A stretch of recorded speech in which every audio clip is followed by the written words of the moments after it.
Lorena y junto a mi compañera Tania seremos sus anfitrionas de esta noche.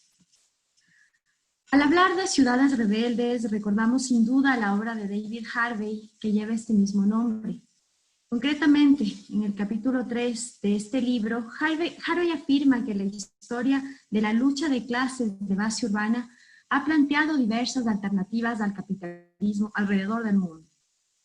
Estas alternativas deben considerar, según el autor, tres cuestiones fundamentales: el creciente empobrecimiento material de buena parte de la población mundial, la degradación ambiental y las transformaciones ecológicas descontroladas, y la expansión de las desigualdades económicas y políticas que ejercen una presión incontrolable a las relaciones sociales y a los ecosistemas globales.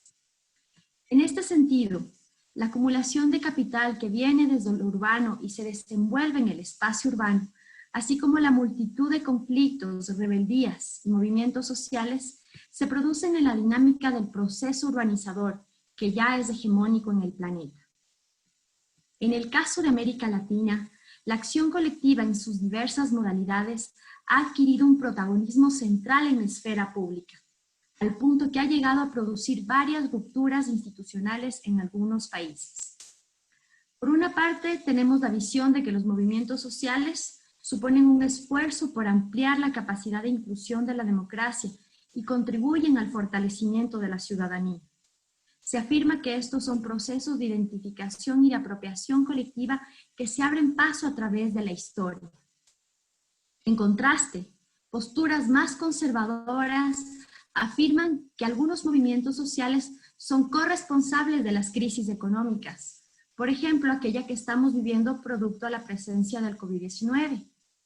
El Estado ecuatoriano, por ejemplo, salió del 2019 con un déficit de 4.000 millones de dólares y con cerca de otros 800 millones en pérdidas debido a las movilizaciones de octubre de 2019. Con estos elementos introductorios, tenemos el gusto de abrir el debate.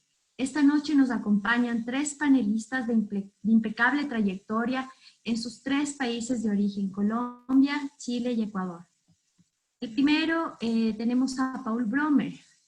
Él es bogotano, de 68 años, físico de la Universidad Nacional de Colombia, con estudios de maestría en biofísica y ciencia política y magíster en historia y filosofía de la ciencia. Se ha desempeñado como profesor de la Universidad Nacional durante 35 años y hoy está retirado. Bajo la primera administración de Antanas Mockus estuvo a cargo del programa de Cultura Ciudadana. Fue alcalde de Bogotá en 1997. Hoy es consultor en Cultura Ciudadana y Gobierno Municipal y Urbano. Bienvenido, Paul. Luego tenemos a Marcelo Rodríguez. Él es de origen chileno, es psicólogo y doctor en Planificación Urbana y Regional por la Universidad Federal de Río de Janeiro. Actualmente es profesor asociado del Departamento de Psicología y miembro del Observatorio de Participación Social y Territorio de la Universidad Playa Ancha en Valparaíso, Chile. Bienvenido, Marcelo, ¿qué tal? Y Jaime, ecuatoriano, arquitecto de la Universidad de Loja, maestro en Ciencias Sociales con mención en Desarrollo Local y Territorial y maestro en Gobierno de la Ciudad con mención en Desarrollo de la Ciudad por Flaxo, Ecuador. Es doctorando en Estudios Urbanos y Ambientales en el Colmex, profesor investigador a tiempo completo.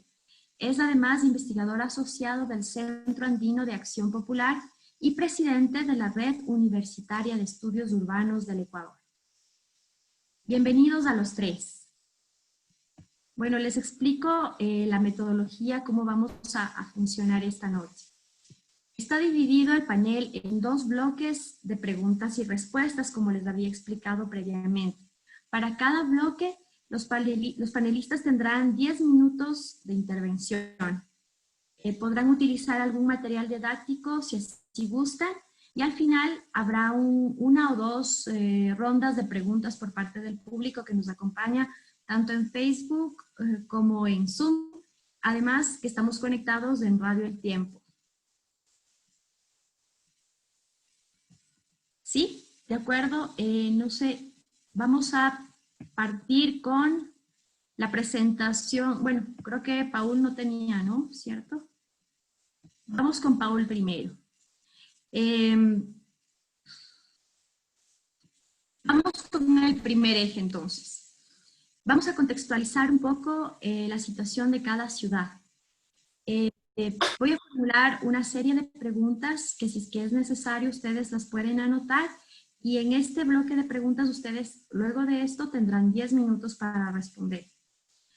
En el contexto de la denominada nueva normalidad, ¿cuáles son según ustedes las diferentes formas de expresión de los movimientos sociales en las ciudades latinoamericanas? ¿Es el miedo a la pandemia una variable que de cierta forma ha jugado en contra de la lucha social? ¿Cuáles son las nuevas formas de apropiación del espacio público por parte de la ciudadanía movilizada en Bogotá, en Santiago de Chile y en Quito? Aunque, bueno, Jaime es de Loja, que también nos puede comentar un poquito de la situación de esa ciudad. Todo esto en el contexto de la pandemia.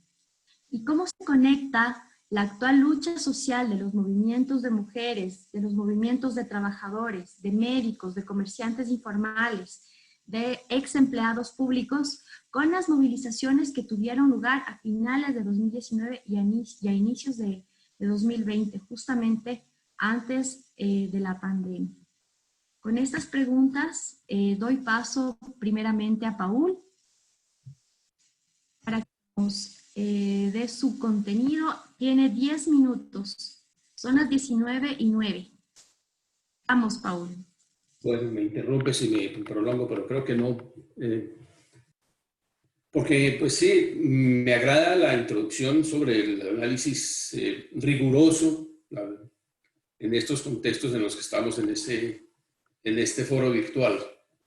¿Desde qué enfoque se hace? Yo confieso que yo lo hago mucho desde el enfoque de gobierno. Es decir, yo me pongo en los zapatos de la gente que tiene que gobernar, no únicamente en los zapatos del ciudadano común y corriente, digamos, mal descrito con una palabra genérica que se llama ciudadanía.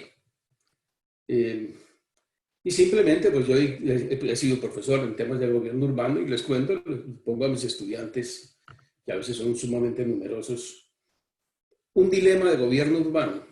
A veces es una coyuntura, a veces es un proceso que se viene. Y comenzamos a discutir las alternativas de gobierno y más o menos a los 20 minutos de toda discusión, todos han renunciado a ser alcaldes.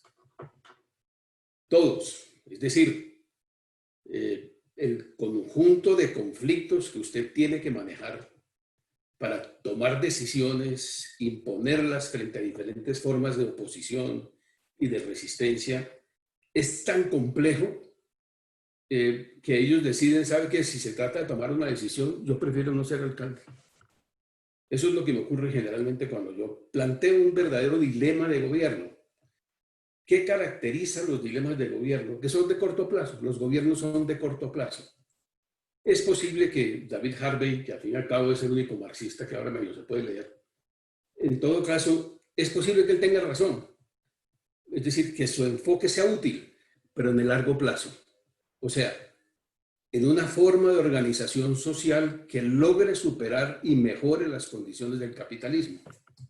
Pero como esa no es la manera de abordar el problema desde el punto de vista de gobierno, entonces esa frase que usted nos leyó, esos párrafos de Harvey, no son útiles, no sirven para analizar coyunturas, sirven para trabajar problemas de largo plazo, 100 años, 150 años, pues es posible, o dentro de 50 años hemos encontrado una solución o el mundo va a vivir una hecatombe.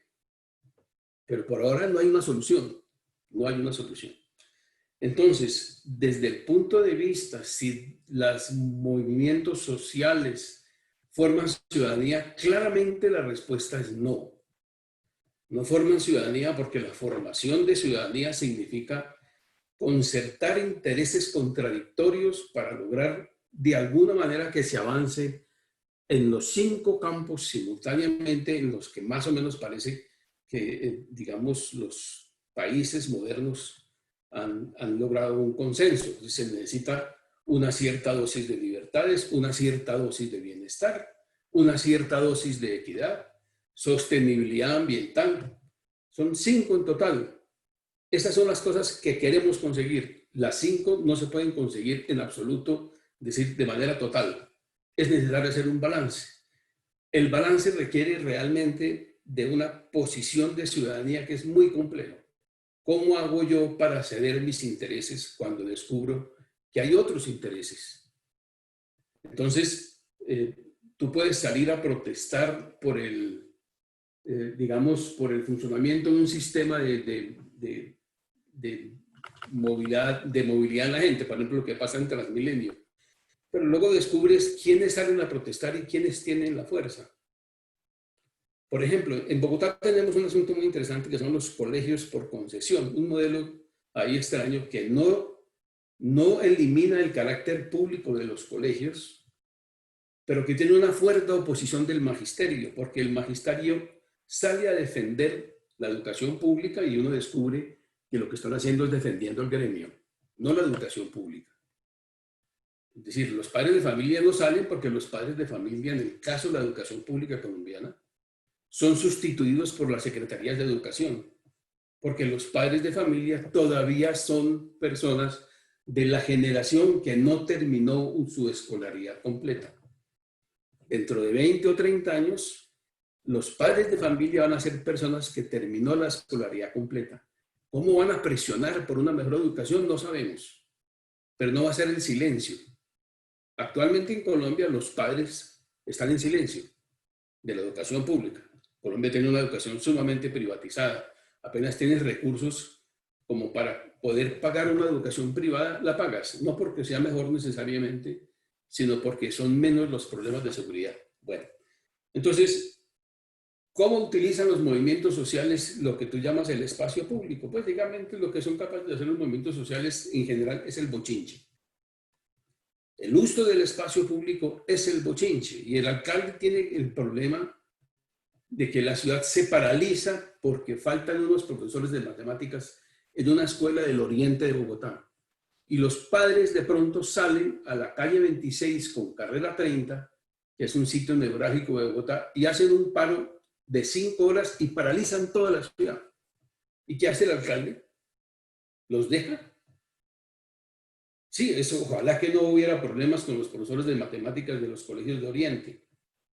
Apenas se estableció el sistema de Transmilenio en Bogotá, se descubrió que usted podía salir y hacer una pequeña manifestación de 40 personas, un movimiento social de 40 personas y paraliza la ciudad. El alcalde en ese entonces era Mocos en su segundo periodo y llegó a decir, ¿sabe qué? Esto hay que pararlo. Y le tocó usar el SMAT hasta que ya se dejó de usar ese sistema. Ahora se regresó. Es muy fácil paralizar la ciudad. Las ciudades desarrolladas tienen a veces alternativas, digamos, pueden tener formas redundantes de ofrecer el servicio público de transporte, de manera que si una se paraliza, otra funciona, pero las ciudades pobres no. De manera que es muy fácil paralizarlos. ¿Y qué se hace para resolver el problema? Pues se trata de convencer, de mirar, de legalizar. Hay un reglamento que dice, si usted va a hacer una manifestación, nos indica con anticipación y le decimos por dónde puede ir, etcétera, etcétera. Pero lo que hacen los manifestantes es distribuirse para paralizar la ciudad. ¿Y qué hace el alcalde? ¿Leer a David Harvey? ¿Leer que algún día se acabará el capitalismo? Tienen que gobernar. ¿Cuándo estos movimientos sociales, es un asunto que conocen los sociólogos políticos, los movimientos sociales fundados, por ejemplo, en jóvenes, nunca han logrado organizar, han logrado tumbar gobiernos? El caso de la primavera árabe es dramático, es decir, lo que quedó después de la primavera árabe fue peor de lo que había. La tragedia es inmensa. Lo que pueden hacer los muchachos egipcios en la plaza es finalmente conducir la salida de un gobierno que indudablemente ha sido despótico, abusador, corrupto, y traer algo, ellos mismos no lo organizan, porque una cosa es organizar un bochinche y otra cosa es organizar, eso sí requiere ciudadanía, algo que reemplace las instituciones que quieren cambiar, que logran encontrar la manera de concertar intereses de manera que la sociedad pueda discurrir. Y eso no es fácil, eso sería la ciudadanía. Espero no haberme pasado los 10 minutos. No, está muy bien. Tenemos ahora, sí, de hecho estamos al tiempo. Tenemos ahora la intervención de Marcelo, que nos va a compartir una pequeña presentación. Bien, muchas gracias por la invitación, Loreto y las demás compañeras. Para mí es un honor poder compartir con ustedes algunas reflexiones desde el punto de vista de lo que está aconteciendo aquí en Santiago de Chile. Voy a compartirle una pequeña presentación y antes quisiera manifestar un poco, quizás en desacuerdo con lo que plantea mi sucesor, digamos, respecto de lo que estaba planteando sobre cuál es el papel o el rol que tienen los movimientos sociales. Para mí es todo lo contrario, digamos, es decir, los movimientos sociales, las sociedades en movimiento, los pueblos en movimiento, son parte fundante y estructurante de las transformaciones sociales que ocurren en todas las sociedades y en toda la historia de la humanidad que hemos conocido respecto de cómo se configuran los conflictos en la humanidad respecto de diversos aspectos que configuran, digamos, la posibilidad de tener una vida digna, una buena vida o una calidad de vida, etcétera, etcétera. Esto, digamos, entra en contradicción con toda aquella formulación desde la filosofía política, desde la sociología política o desde el mismo liberalismo político que ha puesto en juego esta relación con la ciudadanía, ¿cierto? Digamos como que somos todos, tenemos los mismos derechos, pero sin embargo conocemos que los procesos de acumulación son más profundos que nunca antes en la historia de la humanidad. Cuando existe un sistema social que se configura o establece relaciones sociales en función de procesos de acumulación y de monopolio, el conflicto va a ser permanente y va a existir siempre. Y eso ha sido demostrado por las distintas, digamos, expresiones que podamos ver tanto en nuestros países con los distintos matices, pero que ponen en conflicto intereses, ¿cierto?, diametralmente opuestos, y esto da pie a un entendimiento de que los movimientos sociales, las ciudades en movimiento, los pueblos en movimiento son fundamentales en los procesos de transformación de la sociedad. Un primer elemento para situar. Ahora bien, yo les traje una mini presentación un poco para entender, en función de la pregunta que me hacen, sobre, digamos, cómo es que se están articulando, digamos, post pandemia en esta situación, cómo es que se vienen articulando, configurando los movimientos sociales, qué están haciendo, ¿cierto? Es decir, cuál es la relación que tienen con el miedo. Para esto yo quisiera hacer como una especie de mini recorrido en función de uno de los principales levantamientos que ha existido aquí en el país en toda su historia, que fue conocido como el estallido social, y que tiene una raíz profunda, digamos, tiene una raíz profunda en la conformación y estructuración, en la sedimentación histórica de cómo se ha venido configurando la sociedad chilena en tanto sociedad neoliberal, ¿ya? Y esto ha generado un conjunto de contradicciones que voy a intentar describir a través de la muestra de cómo se apropia el espacio público y algunos elementos que van apareciendo ahí. Bien, creo que esta frase condensa muy bien un poco el sentir, digamos, desde los zapatos, desde la gente, de a pie, digamos, desde los distintos sectores sociales que se congregaron y se conjugaron respecto de generar procesos de apropiación subalterna y del espacio público. Y por aquí una expresión anónima en un muro de la ciudad, estos elementos de la forma en las cuales simbólicamente se representan los conflictos, muy interesante de ponerle atención porque nos dan cuenta de una profundidad muy interesante desde el punto de vista analítico, desde el punto de vista de comprender los procesos que estamos viviendo. No estoy aceptando las cosas que no puedo cambiar, estoy cambiando las cosas que no puedo aceptar. Esto es una expresión anónima que pareciera ser como cualquier cosa, ¿no? Cualquier frase, pero sin embargo me parece a mí que introduce muy bien a lo que les quiero plantear. Fíjense acá, ustedes deben haber visto por las noticias la plaza, la que ahora se llama Plaza de la Dignidad o la Plaza Italia, que es el epicentro donde se configuró una de las movilizaciones más grandes de la historia de Chile, que congregó 1.200.000 personas, digamos, que arremetió en este espacio, y si ustedes ven este espacio público, que básicamente está entre una circunvalación y que podría ser descrito o interpretado como un no lugar, ¿cierto? Donde hay un monumento, ¿cierto? Y este monumento da cuenta de una victoria de un general Baquedano, que es una victoria respecto a la guerra del Pacífico contra la Confederación Peruana y Boliviana, ¿cierto? Fines del siglo XIX, y que podríamos decir que es el espacio normativo, el espacio del gobierno, del Estado, que norma el espacio público y por lo tanto es lo que podemos entender como poder constituido, que se hace físico, se establece, digamos, en una circunvalación y adquiere podríamos entenderlo como un no lugar, ¿no? Es decir, ahí no hay espacio de encuentro, no hay un espacio histórico, más bien es una forma de posicionamiento del Estado respecto de un espacio en un lugar de la ciudad de Santiago que es bien simbólico porque separa Santiago entre el barrio alto, podríamos decir, la gente con dinero, y el barrio bajo, digamos, de la gente sin dinero, la gente pobre, la gente que comúnmente se conoce como la gente del pueblo.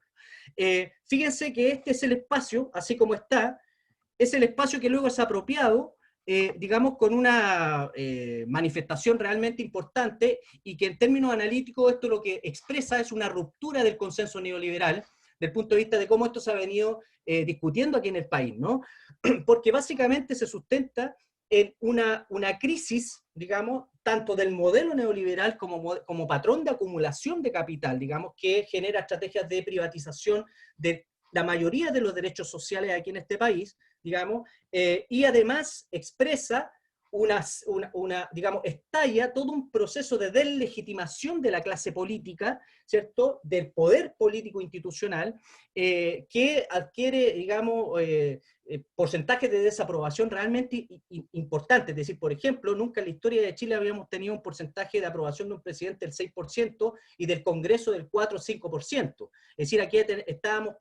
esto expresa esta movilización popular, social, multigrupal, digamos, de todos los grupos, expresa una crisis de legitimidad de la política institucional y que se configura como una de las marchas más importantes, como le decía, ocurrida el 25 de octubre del 2019 con 1.200.000 personas, digamos, en las calles, y que surge posteriormente a un llamado a la evasión de los estudiantes secundarios del Instituto Nacional, que es un importante colegio aquí de la ciudad de Santiago, ¿cierto? Y que llaman a evadir, y esto genera un cierre del metro, ¿cierto? Y esto genera una explosión de manifestaciones tanto en este espacio como en los sectores populares. Lo que se acuñó acá en términos como de la profundidad de este proceso es que Chile despertó y se escuchaban entonaciones de todo tipo bien interesantes respecto de esta situación, y que yo le estoy llamando como una especie de reapropiación subalterna de este espacio público. Aquí ustedes pueden ver la toma de ese digamos, de ese monumento del general Baquedano, ¿cierto?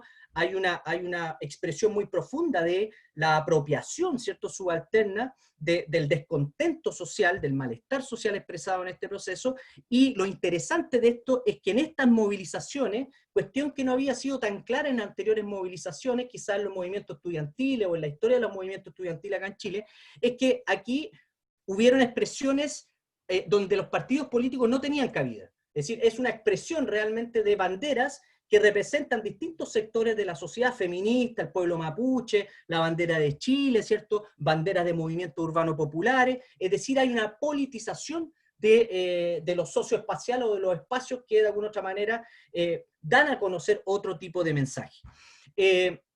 Muchas de las consignas que se fueron configurando fueron, digamos, muy, muy importante y muy interesante. Aquí hay una expresión también de los sectores sociales de poner los mensajes, basta de abusos, ¿cierto?, hasta que la dignidad se haga costumbre. Entonces nunca volverán a tener la comodidad de nuestro silencio. Son expresiones de las creatividades populares, de las creatividades sociales, que expresan un sentido profundo de lo político, de poner en el centro el conflicto y evidenciar el conjunto de desigualdades y violencias institucionales que también se generaron desde el punto de vista del poder institucional. ¿Por qué? Porque efectivamente hay una diversificación de los usos políticos del espacio urbano y la reapropiación subalterna en la articulación social en la ciudad. Esa es un poco la idea fuerza que les quería compartir respecto de estas expresiones que dan cuenta de una cierta antesala respecto de lo que luego acontece con la pandemia. Y hay una cuestión que hay una resignificación, un renombramiento desde la creatividad social como plaza de la dignidad.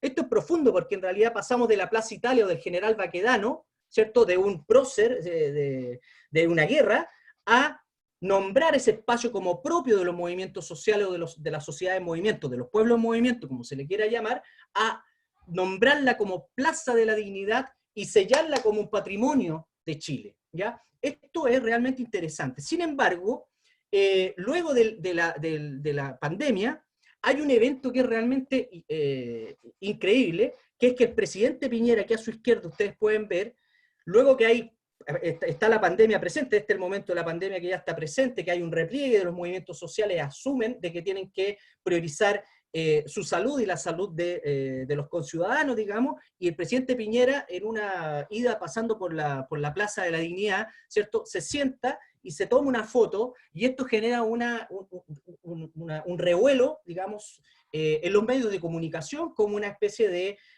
falta de respeto, un desatino, incluso hasta caracterizaciones de psicópata del presidente, que no logra entender ni empatizar, digamos, con el sentir del pueblo, y efectivamente esto genera, en la otra, posteriormente, ¿cierto?, se borra esta memoria, se intenta, digamos, reinstituir un cierto orden normativo en donde se expulsa aquel sentir social, que en el fondo ese es el verdadero, para mí,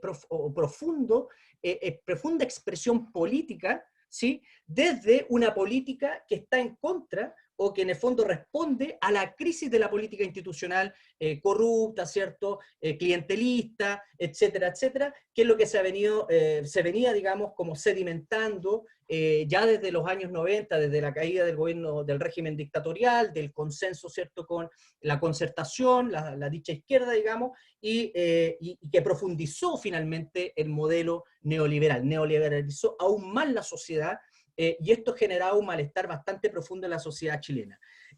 Cuestiones como las calles serán siempre nuestras, nueva constitución o nada, se configura por primera vez en la historia de Chile, por primera vez en la historia de Chile, es que hemos tenido solo tres constituciones, todas organizadas, digamos, entre cuatro paredes desde la oligarquía, que se presenta esta posibilidad como un logro de los movimientos sociales, es decir, no es solo bochinche, sino más bien hay una necesidad de generar un nuevo pacto, un nuevo acuerdo para generar un proceso constituyente desde la perspectiva democrática, ¿cierto? Y que se va a realizar ahora el 25 de octubre como el primer plebiscito constituyente democrático en la sociedad chilena, una sociedad bastante uniformizada, donde han existido veintenas de masacres respecto a los movimientos sociales, digamos, en su historia, en toda su historia, digamos, republicana, entre comillas, de Chile. Fíjense que acá quería mostrarles también nosotros hicimos una sistematización como una nube de palabras para mostrarle un poco las principales categorías de 109 frases que fuimos identificando en los distintos muros alrededor de la Plaza de la Dignidad, ¿cierto? Y aquí les muestro una foto de que es muy interesante esta idea porque, o sea, ustedes ven estas que son muchas más frases, pero son realmente interesantes y creativas desde el punto de vista de cómo condensan simbólicamente este ejercicio de la política desde lo social, desde la apropiación de los espacios públicos. No, son tantas hueadas, perdón la expresión, pero hueadas aquí es como cualquier cosa, ¿no? Son tantas cosas, podríamos decir, que no sé qué poner en el letrero. Es decir, el letrero es tan chiquitito que no tienen espacio para poner todo aquello que se está reclamando respecto de la sociedad que tenemos y de las condiciones en las cuales estamos viviendo, ¿ya? Aquí ustedes pueden observar un conjunto de palabras, como una nube de palabras, ¿cierto? Pero que tiene que ver con neoliberal, ¿cierto? Tiene que ver con Chile, con Piñera, con la lucha, con la dignidad, ¿cierto? Contra la violencia, etcétera, etcétera, etcétera. Seguidamente les quiero mostrar... Estamos ya con un poquito de... Ya, voy a terminar con esto. Más, querido Marcelo. Ya, voy a terminar con dos cuestiones. Chile despertó y le dispararon a los ojos. Aquí quiero solo indicarles que la violencia institucional fue realmente impresionante porque fueron 3.765 personas heridas, 2.122 con impactos de bala, 271 con disparo, bombas lacrimógenas y 445 personas con daño y pérdidas oculares. Es decir, se señala que hubieron 20.000 manifestantes que fueron presos. de los cuales la Fiscalía investiga 2.670 casos de presuntas violaciones de los derechos humanos con 34 muertos. Es decir, esto no es realmente una situación compleja, de profunda violencia. Las formas de apropiación del espacio público son violentos, y aquí una foto del colectivo Desbordado, un colectivo feminista, ¿cierto?, que bordaron entre distintas mujeres, ¿cierto?, los distintos ojos. Cada persona iba bordando los ojos en representación de esa violencia policial, de esa violencia institucional, y una de las formas de rearticulación que podríamos decir que se configuraron a través de la asamblea y los cabildos territoriales, que fueron alrededor entre 22 de octubre y el 30 de noviembre, 1.047 cabildos y asambleas. Esto creció a nivel de todo Chile, es decir, se fue generando una reapropiación territorial muy interesante, donde las personas se fueron autoconvocando de lo que se denomina el poder constituyente, ¿cierto? No el poder constituido, ¿cierto?, que es la reconstrucción del tejido social, de donde se van reapropiando en los territorios el sentido de lo comunitario y se van construyendo nuevas territorialidades que se expresan hoy en día desde los movimientos sociales, y con esa base de articulación territorial, una cosa impresionante, que es la solidaridad, y una de las campañas más importantes que hemos tenido respecto a la pandemia del hambre, que tiene que ver con que el pueblo ayuda al pueblo, porque ha sido insuficiente la ayuda del gobierno, que fueron realmente una burla, y en los distintos territorios se han configurado millares, a nivel de todo Chile, millares de ollas comunes, donde se va reconfigurando este tejido social que fue fragmentado por dictadura, digamos, y no potenciado desde el punto de vista de los gobiernos de la concertación, y que las ollas comunes, que vienen desde la crisis del 29, y se rearticularon con el movimiento popular en dictadura, y que se retoman fuertemente en esta situación, dan cuenta de una red de solidaridad popular. Esa es la configuración actual de cómo están los movimientos sociales, que en realidad no tienen miedo, al contrario, se están articulando, y esta es una de las expresiones, y quizás pudiese volver más adelante respecto de algunas otras expresiones que se han venido realizando desde el punto de vista de los movimientos sociales aquí en el país. Perdón que me pasé el tiempo. Tranquilo. Sí, y súper interesante esto. Tenemos ya sobre la mesa dos posturas diferenciadas. La de Paul, que en primera instancia nos hablaba desde una perspectiva más institucional. Él nos decía justamente que la movilización social puede llegar a caer hasta cierto punto al bochinche, como lo decía él, mientras que Marcelo nos plantea justamente la potencialidad que tienen los movimientos sociales para generar cambios a procesos que estaban, digamos, estructurados de una manera y que no tenían una posibilidad a mediano o corto plazo de cambiarse, que realmente ha sido un logro de los movimientos sociales en el caso chileno. Vamos a dar paso ahora a Jaime. Vamos a escucharle con atención a ver qué nos dice ante estas dos posturas que se han presentado en esta primera parte. Bueno, pues muchísimas gracias. Buenas noches con todas y con todos los participantes virtuales en este conversatorio. Muchas gracias al grupo Debate, Coyuntura y Debate por la invitación. Me parece un nombre súper bonito para un grupo de trabajo que principalmente parte de la sociología. Y gracias también por haber creado este espacio para discutir las ciudades rebeldes y el espacio público. Personalmente, gracias a Lorena, Verónica, Tania, y un abrazo súper fuerte para Marcelo y para Paula a la distancia. Bueno, yo aquí preparé, voy a poner mi cronómetro y voy a intentar desarrollar tres diferentes escenarios en los 9 minutos que me restan. Empiezo con este primero que me parece extremadamente importante, el escenario 1. Es una crisis de representación política, cualquier manifestación en el espacio público, independientemente de cuál sea el motivo, tiene, diríamos, una cosa política atrás, una cuestión estructural política que es importante, y esa cosa estructural política actualmente está en crisis y se volvió mucho más crisiática con la pandemia y con el COVID-2019. Entonces, aquí dos escenarios generales de la crisis de representación política en toda América Latina y el Caribe, que incluyen a estos tres países ahora en debate.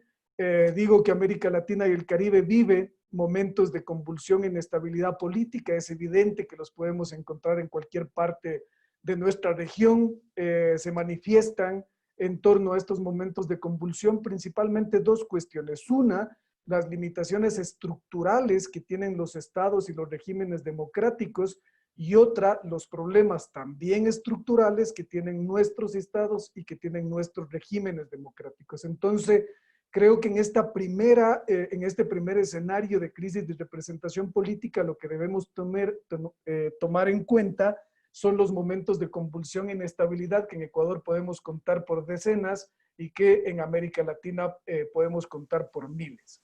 Así Jaime, también perdón que te corte, creo que no se está compartiendo bien la pantalla porque no estamos viendo los escenarios. Se está viendo una pantalla de la... Aquí, ahí sí ya. Ahí sí estamos viendo. Gracias.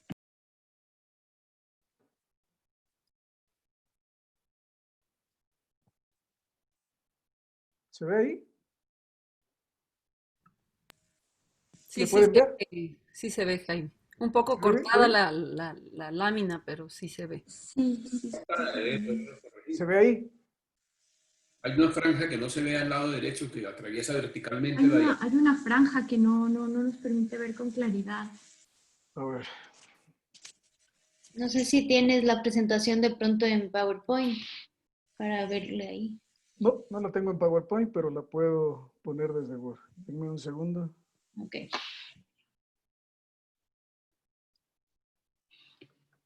Qué raro.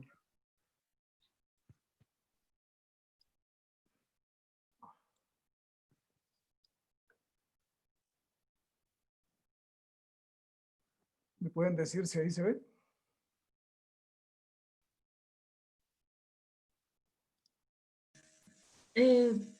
Todavía tenemos una franja que atraviesa la presentación, pero yo creo que podemos, mientras intentas ponerla en Word, puedes seguir desarrollando la presentación. Miren, no sé qué pasa, yo en mi pantalla la veo súper bien, tanto en Word como en PDF, pero bueno, voy a seguir porque no quiero perderme tiempo y quiero desarrollar estas ideas que hice. Perfecto, está muy bien. Entonces ahí en Word ojalá lo puedan ver y si no luego se los comparto para que lo puedan analizar.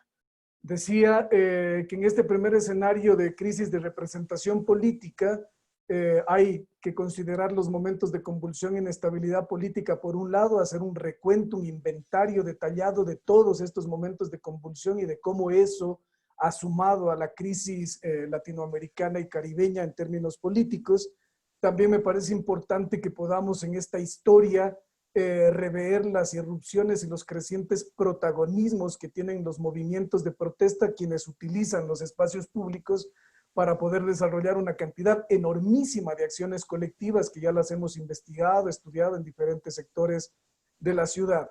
Estos movimientos de protesta son de diferente tipo, de diferente formato, expresan emergencias, expresan persistencias respecto a momentos anteriores. Ahora, de manera específica, me da pena si no lo pueden ver a la presentación, pero bueno, de manera específica, en el 2019 y en el 2020, hago una pregunta aquí para el panel. ¿Hubo un contexto de mejora relativa en los indicadores sociales? La CEPAL dice que sí, el Banco Mundial dice que sí, que América Latina y el Caribe venían muy bien hasta el 2019, nos llegó la pandemia y nos mandó, diríamos, al carajo. Pero me cuestiono yo si efectivamente hasta el 2019 teníamos una mejora o veníamos como una mejora relativa, dado que estos 2 años estuvieron marcados, o este año en particular, el del 2019, estuvo marcado por multitudinarias movilizaciones y protestas en distintos países. Ahí está Chile, Bogotá, Bolivia, Brasil, Argentina, en fin.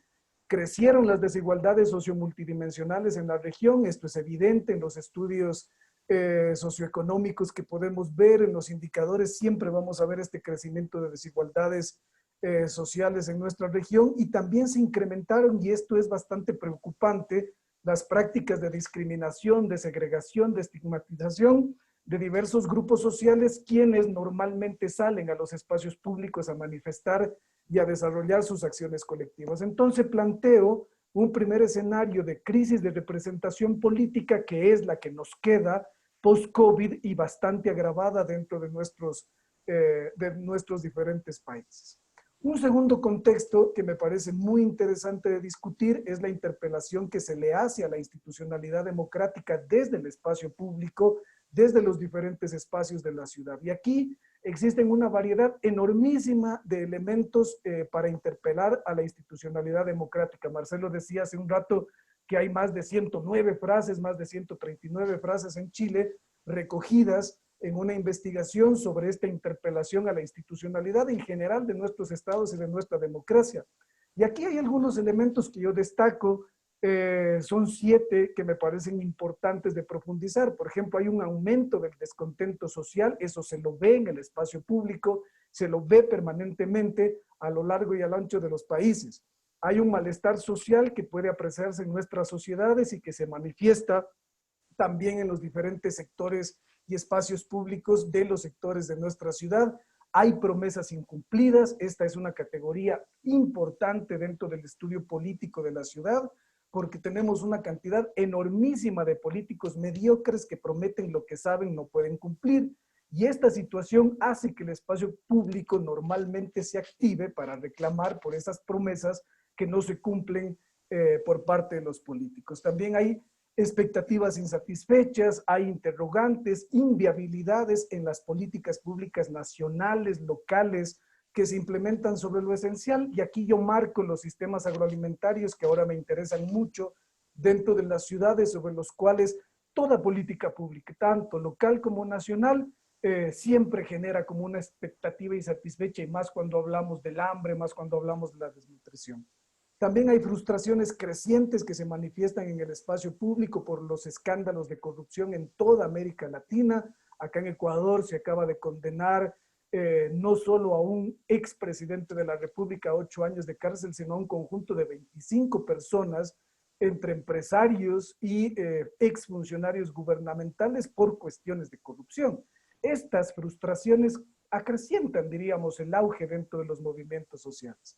Finalmente, los partidos políticos están muy desprestigiados por su incapacidad para canalizar las demandas sociales y para intermediar en sus relaciones con el Estado. Entonces, me parece que si le damos vueltas a estos elementos distintos de frustración, podríamos decir en términos generales, vamos a encontrar sentido a la interpelación que en el espacio público se hace sobre la institucionalidad democrática, y esto ya implica muchísimas cosas dentro de la ciudad, dentro del urbanismo, en fin. Finalmente, un tercer escenario es el escenario de lo postproducido en medio de una nueva crisis, y esta nueva crisis es la crisis producida por la COVID-19. ¿Qué es lo que vemos que se ha producido y qué es lo que vemos que se manifiesta en el espacio público? Al menos aquí hay unas 3 cosas. Primero, han surgido tendencias políticas de carácter autoritario y regresivo que en algunos países lograron apoyo electoral. Brasil, por ejemplo, es uno de estos casos, así como también irrupción de otros actores, como las Fuerzas Armadas, por ejemplo, que ya empieza, diríamos, a ser una cuestión que pone en debate el sentido de la democracia en toda nuestra región. Otra cuestión postproducida en medio de esta nueva crisis es la captura de los estados, y esto es bastante evidente. Hay avances notorios de las élites económicas sobre los aparatos estatales, sobre la política pública, sobre la implementación de la política pública, y esta captura de los estados, que es tan sentida y que viene siendo o que se viene dando desde hace tanto tiempo, está siendo maximizada en esta etapa de postproducción en el marco de la pandemia por la COVID-2019. En traducción, diríamos, esta privatización o esta captura de los estados no es más que un conjunto de políticas públicas cada vez más favorables a los intereses particulares, concentrados y contrarios al bienestar de las mayorías. Y esto creo que lo debemos tomar muy en cuenta al momento de entender el espacio público actual.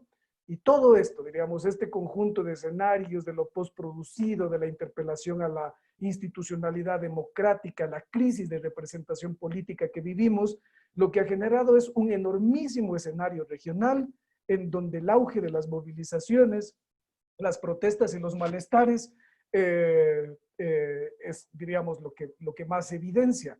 Aquí hay un énfasis en los movimientos feministas, hay un énfasis en los movimientos de género, en los movimientos urbanos populares que toman el espacio público para no solamente interpelar a la democracia, sino también para exigir que la representación política dentro de nuestras sociedades sea una cosa cada vez más coherente y mucho más justa. Bueno, ahí cierro la primera intervención y lamento mucho que no se haya visto la presentación, pero en fin, cosas de la tecnología. Muchas gracias. Gracias, Jaime. Con el segundo panel de preguntas, Tania. Muchas gracias a los ponentes, gracias Lore. Un poco tratando de sistematizar las intervenciones de cada uno. Por un lado, Paul plantea la formación de ciudadanía y sus implicancias en concertar intereses que normalmente son contradictorios para lograr avances en aspectos como ciertos niveles de libertad, decía, ciertos niveles de bienestar, de equidad, de sostenibilidad ambiental. En ese sentido es necesario, nos decía Paul, hacer un balance que permita negociar y encontrar acuerdos reconociendo la diversidad de intereses movilizados por los actores en el espacio de lo público. En esa línea te pido, Paul, quedarte con una primera inquietud que se planteó ya en este espacio, en donde se señala si la Alcaldía de Bogotá está canalizando toda la eclosión social juvenil y si hay espacios o esquemas participativos para los colectivos sociales juveniles y qué implicaciones hay para la gobernanza local de Bogotá. Antes de dar paso a las respuestas y las intervenciones de los ponentes, tratando de sistematizar también lo que planteó Marcelo. El conflicto, decía, es central y permanente al momento de lograr conquistas que, si bien consideran intereses opuestos, movilizan también procesos de transformación social en el sentido específico y en el caso específico de Santiago de Chile. Partiendo de ello, en Chile encontramos un rescate y una resignificación, tanto como una apropiación del espacio a partir de lo ocurrido en octubre de 2019, en donde la movilización ha posicionado una suerte de deslegitimación del poder político con niveles de desaprobación importantes que nos señalaba Marcelo, no solo al poder ejecutivo. Lo interesante es que esta movilización para Marcelo sí concertó expresiones de sectores sociales que no necesariamente se asociaban directamente con algún partido político. Lo que ha ocurrido entonces es una suerte de politización, nos comentaba Marcelo, de lo socioespacial, tanto como una resignificación a partir de donde se han ido configurando consignas y demandas sociales. Vale aclarar que la forma también de apropiación del espacio público ha sido altamente violenta por parte de la fuerza política, como nos señalaba. Jaime, por su parte, resalta una crisis de representación política que se asocia a estos momentos de convulsión política, movimientos sociales que han empleado el espacio público para expresar y canalizar demandas en relación a las desigualdades sociales que se señalan no solo en el espacio del Ecuador, sino en toda la región. Desde el espacio público se hace una interpelación, decía Marcelo, a la institucionalidad democrática. En ese sentido, entre otros aspectos, el aumento del descontento social hacia la clase política coincide entonces con lo que también nos planteaba por su parte Marcelo. Con relación al escenario de la pandemia, Jaime nos plantea que se señalan tendencias de carácter autoritario que empiezan a fortalecerse en el escenario de pandemia, en donde entran con un rol bastante importante y fuerte las Fuerzas Armadas, así como lo que Jaime llama la captura de los estados, que está siendo maximizada en este contexto de pandemia. Esta captura también implica un conjunto de políticas favorables a grupos reducidos de poder que a la vez está dando la espalda al interés y a las demandas de la mayoría de la población. La pandemia en ese sentido ha puesto en evidencia lo que ya sabíamos, pero que nunca fue tan claro y agudo, ¿no? Ciudades reproduciendo exclusión y desigualdad, pero asimismo articulando demandas. Y esto en términos de posibilidades dispersas, dispares y asimétricas entre quienes pueden quedarse en casa y sortear el contagio y quienes no. Por otro lado, también es claro que en la pandemia todos o muchos de los aspectos de la vida se sitúan en un mismo y único espacio, el del hogar, en cualquiera de las formas que éste adquiera para cada quien. Este se ha convertido en un lugar de socialización, se ha convertido en un lugar de trabajo, de ocio en general, de reproducción de la cotidianidad, pero también es en donde se han reproducido formas de violencia. como bien sabemos. En ese sentido, entonces, además de la pregunta que particularmente estaba ya planteada en este chat para el primer ponente, para Paul, les pregunto a los tres, o les propongo a los tres reflexionar con relación a estas nuevas formas de acción colectiva. ¿A qué nos estaría convocando esta resignificación del espacio en el contexto de la pandemia? Y teniendo presente que ya el contexto pre-pandemia convocó de manera importante formas de acción colectiva en los tres países que estamos analizando, también les pregunto cómo y hasta dónde la pandemia ha fracturado este proceso previo de movilización en los tres casos, insisto. No sé, vamos a ir en el mismo orden, sería primero Paul, después Marcelo y cerramos con Jaime. Sí, difícil porque realmente estamos, tus preguntas van a un plano distinto de mi análisis y pues, como era de esperar, soy minoría aquí. No tengo el entusiasmo de mis contertulios. Yo diría que yo ya pasé por eso. Yo ya voy de regreso de todo eso. Yo también hice todas las movilizaciones de los años 70 y todo eso cuando estaba prohibido movilizarse. Advierto, es que es una cosa que los jóvenes hoy no saben. Es que Colombia vivió 40 años en estado de sitio y estaba prohibido movilizarse. Ahora está prohibido quemar buses, pero antes estaba prohibido movilizarse.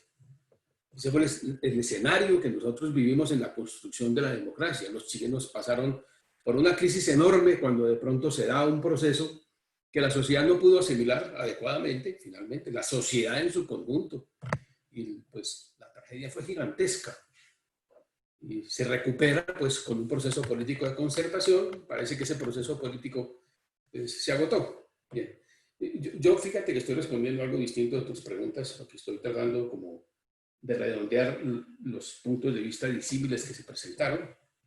Pues Marcelo está muy entusiasta porque va a haber una convocatoria, es una demostración de que las movilizaciones producen cambios, como ocurrió, por ejemplo, en eso que hoy llamamos Rusia, que antes se llamaba Unión Soviética.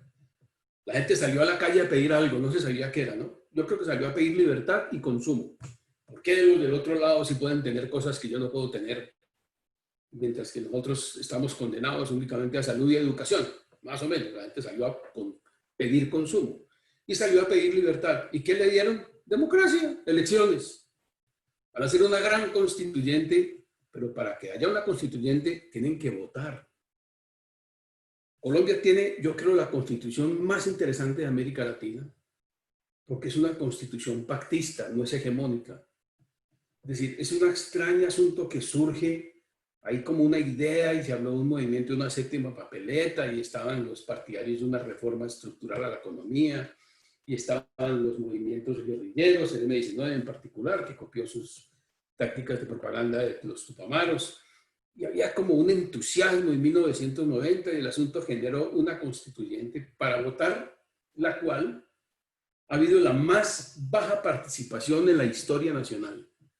Solo el 20% del censo electoral participó. Ok.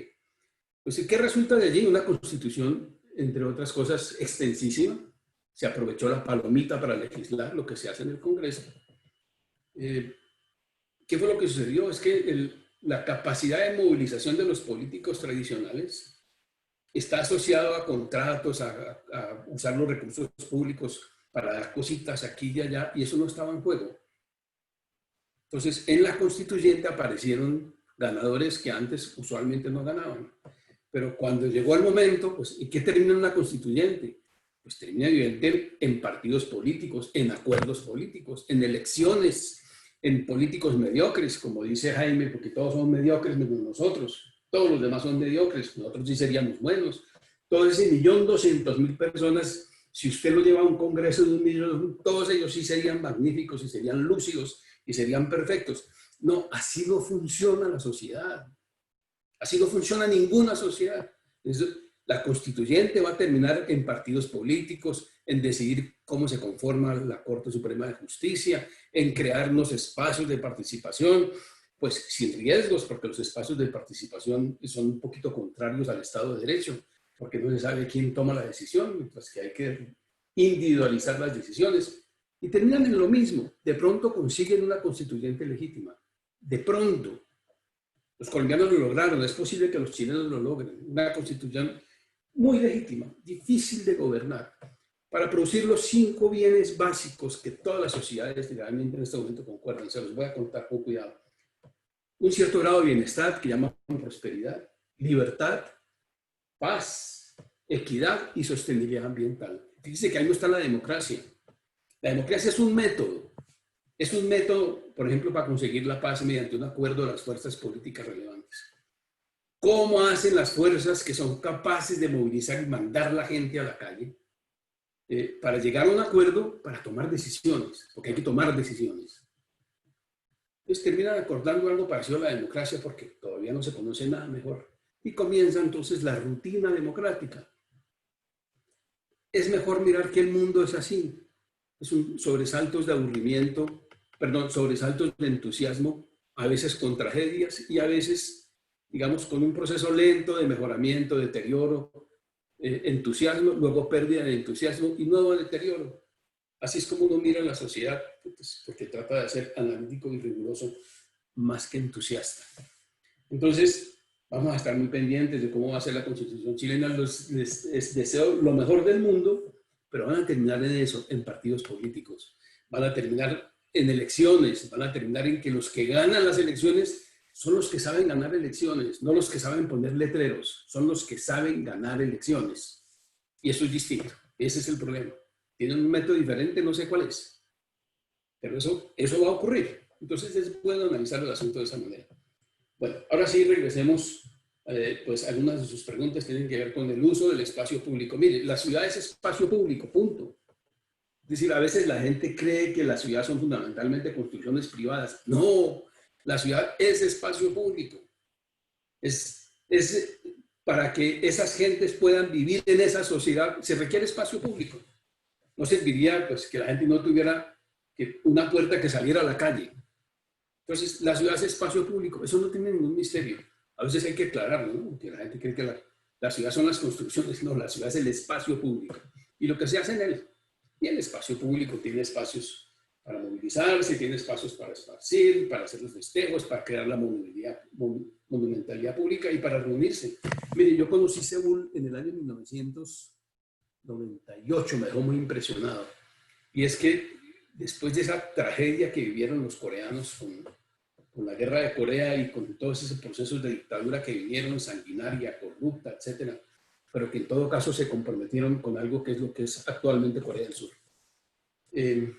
No había plazas. En todo el centro de Seúl no había una sola plaza. El parlamento quedaba en el centro de una glorieta.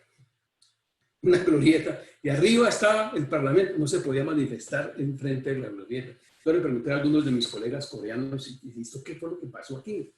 Le digo, es para que la gente no se reuniera. Es para que la gente no pudiera reunirse. Donde hay plazas la gente se reúne. Bien sea en el Ángel, en México, en la Plaza de Bolívar, que es una placita chiquitica aquí que no sirve para nada, muy chiquita, porque esto fue una ciudad precaria toda la vida. Sí, la gente se reúne. Ahora, darle a eso gran significado, que se cambió, pues eso es bonito, es parte de la poesía. Eso no tiene ningún significado ni ninguna consecuencia. Es una demostración de que quienes salen ahora a protestar son la clase media. Es la crisis de la clase media. Entonces vamos a la tercera pregunta, es si entonces hoy en día la alcaldía tiene canales suficientes para que los jóvenes salgan. ¿Cuáles jóvenes? ¿Cuáles? La inmensa mayoría del pobrerío joven no sale, no tienen ni cómo llegar al centro, están en otra parte. A veces, claro, están en los barrios en lugar de salir, pues salen y pues participan en algunas cosas, pero ¿esos son los jóvenes? ¿Cómo hace un análisis de esas frases tan entusiastas, de esas visiones tan entusiastas? Hombre, yo no puedo sino con encuestas. Me he puesto a mirar algunos análisis de la sociología del siglo XIX, incluyendo Marx, a preguntarme qué de esas afirmaciones generales de Marx en la ideología alemana, por decir alguna cosa, podrían investigarse con encuestas. Es decir, ¿qué es lo que piensa la llamada gente, la llamada ciudadanía? ¿Qué es lo que encuentra uno aquí? Que la inmensa mayoría de los jóvenes ni saben de qué se está tratando. Si les gusta salir del espacio público y sentirse en las masas, yo me leía a Díaz Canetti y me entusiasmaba mucho más el poder. por descubrir esa cosa tan extraña de estar en un movimiento masivo, y eso es electrizante. Eso lo estudia más bien la psicología social, la sociología de estas movilizaciones. Mirabeau decía, el único personaje lúcido de toda la Revolución Francesa, sacar las masas a la calle es hasta fácil. El problema es entrarlas. Es decir, una vez que esto sale, eso desata sus propias reglas. Que si alguien piense que puede dominar eso con palabras, no, eso es otra cosa. Lo que hace el sistema, pues, que trata de conseguir la paz, es bueno, en vista de que, eso me parece que fue lo que hizo el presidente Piñera, pues esto no se pudo ni con policía, ni con disparando, ni nada. Bueno, llegamos a un acuerdo, vamos a una constituyente a ver qué se arma. Pero la constituyente se forma con elecciones para la constituyente. Esas constituyentes a veces se forman de personajes distintos. Por ejemplo, en Colombia en este momento, quien más presiona por una constitución, una constituyente, es Álvaro Uribe Vélez. Porque sabe que él es capaz de movilizar una elección en el momento, la constituyente, para voltear y transformar la constitución del 91 por una constitución a su acomodo. Entonces la izquierda no se le mide, no se le mide a una constituyente porque sabe que la derecha se la tomará. Pues en este momento está en juego lo de reglas ciertas, resultados inciertos. Los movilizantes y los movilizados llegan a un acuerdo que vamos a ir a la constituyente, y si llegaron a ese acuerdo es porque ambos están seguros de que van a ganar, ambos. Y de ahí tendrán que sentarse en un lugar para sacar un acuerdo. ¿Cómo hacemos para que este país marche? ¿Cómo hacemos para que este país tenga paz, prosperidad, libertad, equidad y sostenibilidad ambiental en sus dosis adecuadas? Porque ninguna de esas garantiza la otra. No son juntas, son contradictorias. Eso es lo que hay. Lo demás son palabras. Eso creemos nosotros los positivistas. Es terrible esto de ser solo en un mundo de idealistas frente a un pobre positivista que cree que hay que medir y mirar la historia y encontrar en qué condiciones la gente en la calle, ella por su cuenta, la gente en la calle, transforma los países para bien y no para mal. No conozco ejemplos históricos de eso. No salió allí de mayo del 68, ni salió de la rebelión árabe. Lo que salió de la rebelión árabe fue peor que lo que había. Chao. Okay, vamos ahora, gracias por tu respuesta, Paul. Vamos a continuación con Marcelo y después con Jaime.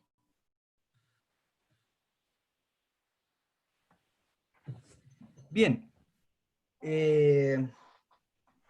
No, claro, da para mucho debate ahí con Paul. Muchas gracias, Paul, por poner afirmaciones en mi expresión respecto de mi entusiasmo. Sí, hay que estar entusiasmado con los procesos que están sucediendo. Obviamente nos apasiona lo que está sucediendo.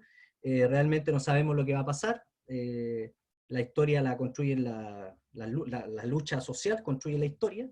Y en eso también la institucionalidad es la que tiene el dominio y la forma y la estructura en las cuales se han venido configurando los estados modernos, es lo que realmente domina, y eso es cierto, usted tiene razón al respecto, de que los partidos políticos, digamos, es la vía a partir de la cual se constituyó en el sistema capitalista un estado moderno con cierto enfoque de democracia representativa, y es lo que se sabe hacer, pero eso no quiere decir que esto, digamos, va a seguir siendo así, porque esto tiene transformaciones, digamos, y eso se puede observar también en la historia.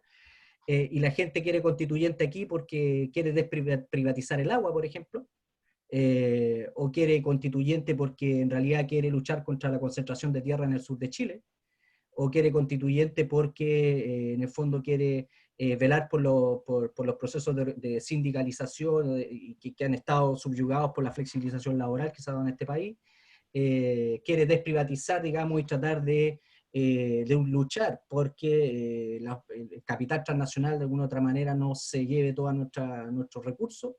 Hay una serie de razones concretas que están expresadas desde el punto de vista de los distintos grupos sociales que están de alguna u otra manera reivindicando esto, y en realidad hay algo que usted tiene mucha razón, que es el tema de que fíjese que porque obviamente esto es estrategia política, ¿no? La política institucional es estrategia, táctica, como decía Lefebvre, ¿no? Y básicamente el principal, digamos, presidenciable actual, que es de la UDI, de la Unión Demócrata Independiente, quienes apoyaron la dictadura, está a favor del apruebo de la constituyente. ¿ya? Entonces también, y dice que, fíjese que interesante, Paul, y dice que él es un socialdemócrata. O sea, a ese punto llegamos. Aquí en Chile, por lo menos, para justamente generar la estrategia y la táctica para capturar y continuar con esa política que es la que Paul describe muy claramente, y que es cierto, digamos, funciona así, funciona de esa manera, como partidos, ¿cierto? Pero eso no quiere decir que esto no esté en crisis, no sabemos lo que va a pasar, y eso va a depender también de cómo se vayan articulando las fuerzas. Y ahí conecto con la respuesta respecto a cómo esto se ha ido, digamos, reconectando. Tanto la pandemia generó este repliegue, pero este repliegue ha generado un importante, yo diría, proceso de que justamente en la vía de buscar alternativas o espacios o sea, disputar esos espacios institucionalizados respecto a la democracia representativa, se ha avanzado, creo yo, de lo que hemos podido observar, ¿cierto?, en la articulación o en el desafío de la articulación de este sentir o de estas formas a partir de las cuales se deba conducir una especie de fuerza política que apunte justamente hacia constituir una sociedad más justa, y que es algo que Paul no habla, dice paz, digamos, pero justicia social en contra No. de la Equidad, desigualdad social. Perdón, Paul. está en la equidad, perdón, es que dice que para que Libertad, decía usted. sí, prosperidad, libertad, paz, equidad, que es donde está la justicia, y la sostenibilidad ambiental. La equidad sí está. Equidad, pero bueno, pero eso los ricos no nos van a querer ser, no son caritativos, digamos, y tampoco van a querer, ¿cómo se llama?, dejar de vivir sus privilegios. Ese es un conflicto estructural de la sociedad en una sociedad desigual como la que tenemos, ¿ya? Bien, entonces, ¿qué ha pasado? Lo que hemos observado es que justamente esta articulación, ¿cierto?, desde estos distintos colectivos sociales, digamos, y partidos políticos nuevos que están emergiendo, ¿cierto?, han querido de alguna otra manera ir por esta vía y generar y acá hay una discusión, porque la vía constituyente, que es lo que atraviesa las actividades que se están desarrollando desde el punto de vista de los movimientos sociales, que se repliegan y luego comienzan a discutir, y que ya se discutía en las asambleas territoriales, cuestiones vinculadas a los temas constituyentes, autoeducarse, porque esto es nuevo para nosotros en Chile, es absolutamente nuevo. Es decir, por tanto hay un proceso de aprendizaje, de autoformación, de generar justamente estos espacios de encuentro virtual a partir de los cuales se van poniendo puntos a favor, puntos en contra, se va discutiendo y se va generando de alguna otra manera una construcción de una cierta fuerza de ideas concretas, ¿cierto?, respecto de cómo avanzar hacia un proceso constituyente. Ahora, esto se ha expresado en términos de unidad social, por ejemplo, que es que agrupa distintos estamentos, desde los sindicatos, ¿cierto?, también, digamos, grupos de movimientos urbanos populares, se han venido configurando y ampliando y diversificando las expresiones de lo político, ¿ya? Eso yo creo que es una cosa nueva, que se ha diversificado bastante, y que han entrado también en diálogo respecto de cómo se constituyen como partidos políticos. Ahora, las ollas comunes, y yo creo que es una cosa para poder reforzarla bien interesante, porque aquí lo que hay es una especie de subjetividad neoliberal. O sea, que es una cuestión mucho más profunda que tiene que ver con cómo nos constituimos como sujetos en términos de relaciones competitivas con otros sujetos, ¿cierto? Y que es un poco el sistema en el cual nosotros hemos estado imbuidos firmemente, y a través de estas expresiones lo que se puede interpretar es que hay una especie de digamos, una búsqueda de ese tejido social, de esa vinculación, de esa solidaridad, de esa articulación de lo popular, de lo comunitario, aparece como una cuestión interesante que vienen expresando estos movimientos sociales y que buscan espacios de articulación política y de debate político y de politización de las cuestiones que estamos poniendo en juego, porque lo que hay en el fondo aquí, porque acá es inédito, ¿no? Cada país tiene su particularidad y también sus similitudes en términos de los procesos históricos que vivimos en América Latina, pero inéditamente acá tenemos esto de que se puede generar este espacio de discusión de una constituyente. Entonces eso, o nos hacemos para atrás, ¿cierto? O avanzamos, ¿sí? Avanzamos desde la propia fuerza social. y articular eso es complejo, porque se está acostumbrado a que sea cooptado por los partidos políticos, por una lógica de hacer política institucional y una forma específica de gobernar, que es la que más o menos se conoce y que es la que está en cuestión, digamos. Entonces, y eso es lo que se viene diciendo la intelectualidad, y la misma gente lo viene diciendo con palabras muy simples, que ese Estado hay que tomarlo y cambiarlo, digamos, ¿no? Hay que reestructurarlo, refundarlo, porque acá tenemos un Estado, que subsidia el capital privado. En fondo facilita procesos de acumulación y de desigualdad. Por lo tanto, la propuesta es cómo en el fondo se resitúa o se estructura un nuevo Estado. ¿Ya? Y ese nuevo Estado tiene que ver con un carácter solidario, un carácter garantista en derecho, y luego esto no quiere decir que con la Constitución se va a resolver todos los problemas, porque miremos el caso ecuatoriano, miremos el caso boliviano, o sea, no es el tema.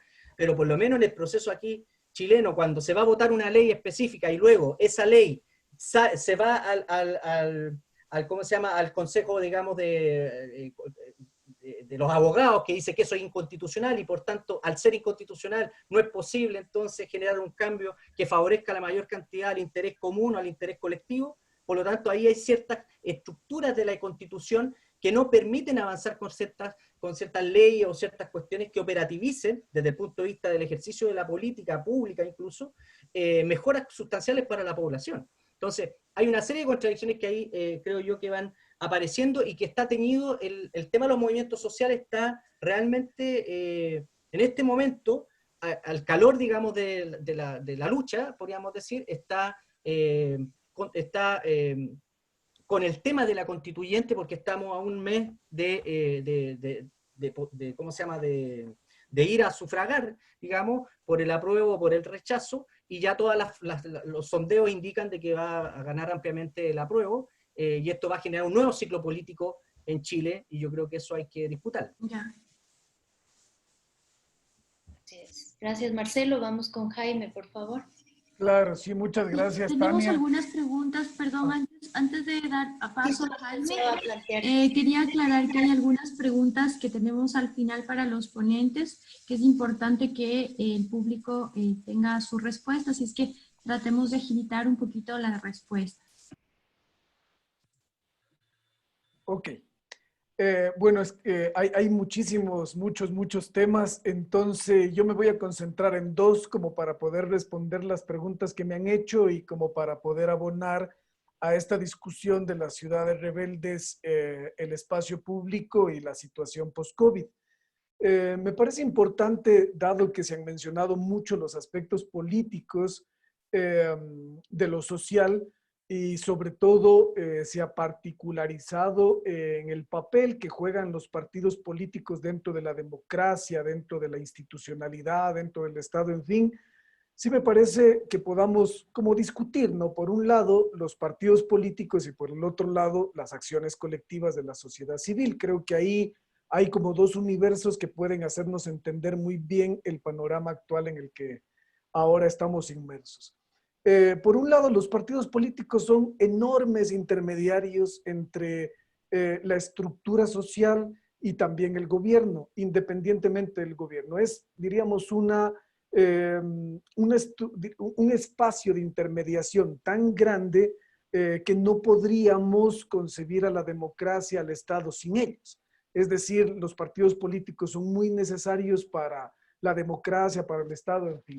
Son los principales instrumentos del sistema democrático actualmente, pero además de estas organizaciones políticas que tampoco no se activan únicamente en tiempos electorales, sino tienen como un trabajo constante, son instituciones permanentes dentro de la sociedad, pero además de estos, como decía, además de estos partidos políticos, de estas instituciones de intermediación, también están otras formas de organización política, otras formas de organización social que radican, diríamos, en el trabajo, diríamos, en el protagonismo que pueden tener las sociedades, la sociedad civil y en general los ciudadanos, no solamente para, diríamos, impulsar cambios, para exigir transformaciones dentro de los estados, sino también para generar nuevas propuestas y nuevos planteamientos. Y aquí sí me parece importante que rescatemos dentro de esta estructura y de esta discusión lo que significa la acción colectiva, que es parte fundamental del movimiento urbano popular, del movimiento social, que como les decía hace un momento, yo identifico que en América Latina tienen un enormísimo auge y hay que prestarles muchísima atención. Entonces, con las acciones colectivas, diríamos, como para poner frente al espacio, frente al intermediario del partido político entre la estructura social y el gobierno, hay una acción colectiva o un conjunto de acciones colectivas que buscan una cantidad bien grande de cosas que pueden ser muy interesantes. Por ejemplo, hay diferentes formas de acción y demanda colectiva, principalmente por la integración social, por la integración urbana de ciertos sectores dentro del contexto distrital o de un contexto mucho más regional. Ahí diríamos las acciones colectivas tienen como mucho sentido. También las acciones colectivas que producen la sociedad apelan a diferentes formas de resolver necesidades básicas insatisfechas e incluso aspiraciones que son tan fundamentales como por ejemplo la aspiración habitacional o como la aspiración alimenticia o como la aspiración laboral. Las acciones colectivas, diríamos, a la par de los partidos políticos también desarrollan un amplísimo, pero amplísimo espectro social que responden, por ejemplo, a la urgencia y a la provisión de infraestructuras, como por ejemplo las agroalimentarias dentro de una ciudad en tiempos de pandemia.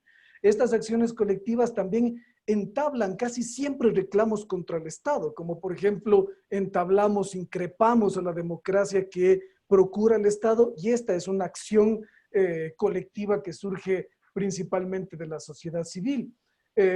Otra, diríamos, razón de la acción colectiva es revertir situaciones de injusticia, revertir condiciones de segregación urbana, por ejemplo, de precariedad habitacional o de precariedad laboral.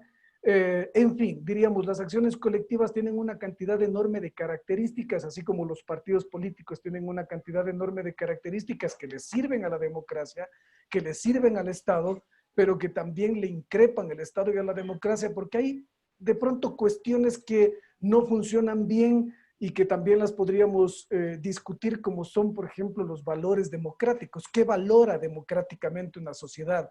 ¿Qué valora democráticamente Santiago? ¿Qué valora democráticamente Bogotá? ¿O qué valoramos democráticamente acá en Ecuador? ¿Valoramos la tolerancia, por ejemplo? ¿Valoramos la justicia social? ¿Valoramos la igualdad? ¿Nos es importante la igualdad como concepto de trabajo, como concepto de acción política, profesionalmente hablando? ¿Valoramos la honestidad al momento de hablar de democracia? Entonces, hay un conjunto de valores democráticos que sí los ciudadanos pueden exigir, que sí los ciudadanos pueden reclamar, que sí los ciudadanos pueden buscar sin necesidad de estar sujetos a partidos políticos. Tan solo como para poder poner, diríamos, dos cuestiones que son que van a la par, pero que tienen como su aparataje conceptual y teórico en particular, el partido político y la acción colectiva de la sociedad civil. Sobre eso hay una cantidad enorme de cuestiones que se pueden hacer. Preguntaban, por ejemplo, qué pueden hacer los ciudadanos cuando los partidos no los representan. Bueno, la participación ciudadana tiene una cantidad enorme de facetas a las cuales están convocados o estamos convocados todos, siempre y cuando estemos comprometidos con querer generar una transformación. Entonces, esto como para poderle poner un poco más de abono a la discusión política de la cosa ciudadana. Y ya pasando a las preguntas del post-COVID, a mí me parece realmente importante, pero realmente importante que en estos momentos nosotros le podamos poner atención al auge de los movimientos políticos, de los movimientos urbanos populares que están surgiendo en las diferentes ciudades de América Latina, con énfasis en los movimientos urbanos populares que diríamos que defienden o que tienen una vocación de partida que es el género, o a los movimientos urbanos populares liderados por mujeres, porque me parece que muchos de estos movimientos urbanos populares dentro de las ciudades están generando transformaciones realmente interesantes y nosotros los podemos ver en diferentes ciudades, en diferentes urbes de América Latina. Tan solo yo digo, prestémosle atención al auge de los movimientos urbanos populares que actualmente en América Latina está dado y es evidente. Eso. Muchas gracias, Jaime. Cómo se rescata de las intervenciones los procesos históricos y coyunturales propios de cada país, en el caso de Chile y Colombia, y sus particularidades con relación a la inercia institucional y a la movilización social a su vez, conviviendo. Claramente nos dan cuenta de los distintos humores, ánimos y entusiasmos que en este momento preciso encontramos más en unos países que en otros, ¿no? Es interesante ver esos matices y esos humores que se movilizan en ambos casos. Y a esto nada más agregar lo que Jaime acaba de señalar sobre el auge de los movimientos urbanos populares, que no se puede desconocer, y el rol que están generando en las transformaciones importantes, como es en el caso más evidente de lo que se está canalizando, la iniciativa constitucional que se está canalizando en el caso de Chile. Tratando de avanzar ya a las preguntas del público que aún no han sido planteadas, retomo la intervención de Marcelo, aunque en cierta forma tú ya matizaste tu respuesta, no sé si quisieras agregar algo muy puntual y breve con respecto a la pregunta que se te ha planteado sobre por qué después de tanta oposición no pasó nada con el gobierno de Piñera. ¿Qué más tendría que pasar en Chile? Señalan, aunque ya, como digo, has dado unas respuestas al respecto. ¿Qué más tendría que pasar en Chile para que el gobierno reaccione? Que hay un grave problema con el modelo desigual que han instaurado en los últimos años, yo diría décadas. No sé si Marcelo quieres acotar algo puntual, por favor. Sí, mira, básicamente la salida es justamente el acuerdo para generar un proceso constituyente, porque fue esa el clamor, digamos, lo que se expresó, lo que expresa, lo que sigue expresando este proceso de movilización, de reapropiación del espacio público en varias ciudades de Chile, ¿eh? No solo Santiago, ¿sí? Eso quería también indicar, y con altas dosis también de violencia, ¿no? De hecho, se atacaron varios expresiones, digamos, de los negocios, por ejemplo, las farmacias, algunos bancos, es decir, también hay un malestar o una especie de conciencia respecto de el patrón de acumulación que aquí se viene fraguando hace rato, ¿no?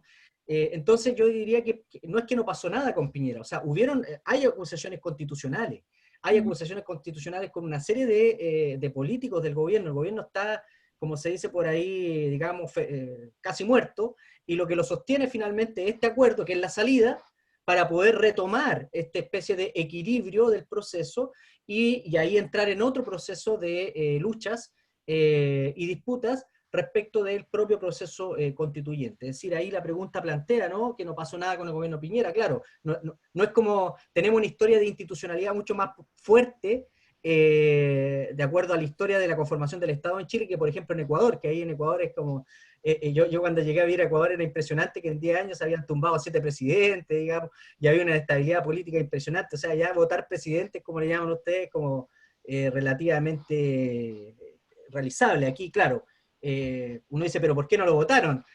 Claro, está en el suelo, pero está ahí tratando de retomar una cierta especie de popularidad y que pasa a ser secundario respecto a este proceso que se instala con respecto al tema de la constituyente, que es lo que atraviesa finalmente la reactivación de este, y que es el gran logro, podríamos decir, que hay que seguirlo disputando.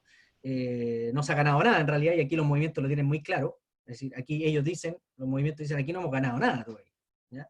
Esto no es solo por la constituyente y ya, y ok, nos vamos a la casa, no.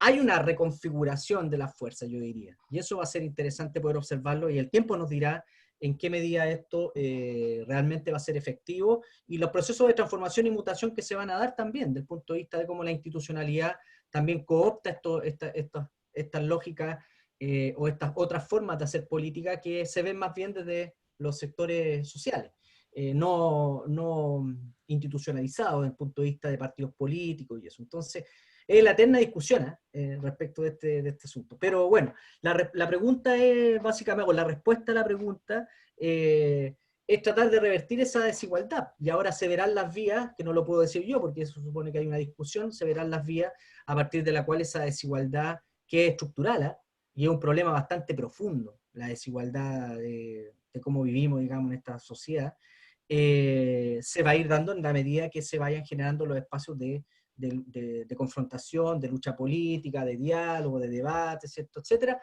que finalmente, si uno lo mira, la función que cumple la constituyente finalmente puede ser de regulación, digamos, es una especie de estabilización del conflicto, ¿ya? Es como que tiramos la contradicción para adelante, ¿ya? Y estabilicemos el conflicto porque si no esto como estaba, digamos, la situación, todo el mundo mirando la violación de derechos humanos, ¿cierto? Etcétera, la gente sufriendo, se aumentaba el malestar, luego la pandemia, repliegue, y ahora, por tanto, es este espacio de participación que se va a generar, electoral, y obviamente se desarrollarán las estrategias de los movimientos que se han fortalecido a través de este proceso. Yo creo que no va a ser el mismo Chile que tenemos, digamos, hay un cambio. El que empezó. Así es. Eso sería. Chévere, gracias. Marcelo, vamos con una pregunta para Paul. Plantean que la democracia parece un proceso fallido en Colombia. La represión que se ha visto en los últimos días en Colombia, la desaparición de activistas sociales, la falta de respeto a los acuerdos de paz, da cuenta de un modelo autoritario, plantean. ¿Desde dónde se puede entonces construir lo público? ¿Qué instituciones podrían garantizarlo? Paul. No, sabe que está equivocada la pregunta con la hipótesis. La democracia no ha fracasado. Es decir, el país está mucho mejor en todo caso, a pesar de todo eso lo que muestran, que en la época en que los paramilitares y las FARC acababan con las poblaciones en donde tenían sus respectivas fuerzas. Es decir, lo que tenemos los colombianos, que creo que tienen todos los países. Hoy escucho a Marcelo y me doy cuenta que les pasa. Es una memoria de excesivo corto plazo. Es decir, este país era inviable realmente. Esto era en los años 90, cuando los homicidios estaban en todo el país, con las bombas del narcotráfico, y luego cómo se ligó esto al paramilitarismo, y luego las guerrillas haciendo lo que estaba haciendo. Esto era un desastre. Lo que hay ahorita no es nada, pero la democracia funciona también. Y hay suficientes libertades, a pesar de estos desmanes de la policía en estos últimos tiempos, pues que se presentan estos procesos. Mire que uno de los problemas que tiene la democracia y el Estado de Derecho es cómo dominar las libertades. Es decir, solamente se puede hacer mediante un reconocimiento de que estamos en un camino en el que tenemos que preservar la paz y tratar de pujar por nuestras formas de mirar nuestros propios problemas y los problemas de los demás. Pero las libertades son inmensas. Se puede hacer lo que quiera. En realidad, en este momento, cualquiera que quiera trancar una vía troncal en este país puede hacerlo. Y sale la prensa a defenderlo. Y entonces toca esperar a ver qué pasa. Mientras hay poblaciones completas que terminan teniendo problemas muy serios de abastecimiento porque un grupo de cacaoteros decide que ellos quieren pelear sus reivindicaciones. Ustedes lo llaman la ciudadanía. No, son los cacaoteros. Y entonces impide inclusive la entrada de ambulancias a los pueblos. Y detienen troncales durante 2 meses. ¿Cómo se controla eso? No sabemos. Ese pacto político, ¿cómo se consigue? Y hagamos los pasitos. Recordemos que las movilizaciones sociales pueden producir cambios sociales positivos, pero también negativos. Los países también se hunden. Y se hunden por tiempos muy largos. ¿Cuánto lleva Venezuela en crisis y cuánto va a durar eso? No importa quién es el bueno y quién es el malo. El hecho es que se desató un movimiento social, político, lo que sea, y el deterioro ha sido inmenso. Inmenso. ¿Cuándo se va a volver a aparecer, aunque sea Colombia, su vecino? No sé. Entonces, la democracia no ha fracasado. Los homicidios de líderes sociales generalmente perpetrados por grupos de narcotraficantes, incluyendo, por supuesto, disidencias, son espantosos, pero son mucho menores que lo que había antes, pero son espantosos. Entonces, lo que tenemos es eso. La democracia es eso. La democracia no es un espacio donde no hay conflictos. Es una forma de tramitar los conflictos. Colombia se ha caracterizado por esa combinación rarísima entre instituciones relativamente fuertes, en el sentido de que no las cambian cada rato. Los presidentes terminan sus periodos. Podrán terminar en desprestigio, pero los terminan. Y una enorme violencia. Esa violencia disminuyó mucho con el acuerdo de paz. Y usted sabía pues, que iba a haber conflictos. Que lo más difícil de los conflictos, después de que llegan a un acuerdo, son los posconflictos. Eso lo sabe cualquier persona que trabaje conflictos. Y estamos en eso. Pues, a pesar de todo, mire, yo les quiero leer una cosa porque como Marcelo dice lo que piensa la gente, no, Marcelo no, esta vez fue Jaime. Por ejemplo, después de esta tragedia y las cosas que hizo la policía en Colombia, un noticiero contrató con el Centro Nacional de Consultoría una encuesta en las 4 grandes ciudades y le hizo la pregunta, ¿usted confía en la policía? Y el 60% dijo que sí. ¿Esa es la ciudadanía o es que le preguntaron mal a la gente o es que está mal hecho el muestreo? Claro que sí, le preguntan. En su opinión, ¿algunos miembros de la policía han cometido excesos? Y la respuesta es, el 68% dijo que sí. Pero eso no significa que desconfía de la policía.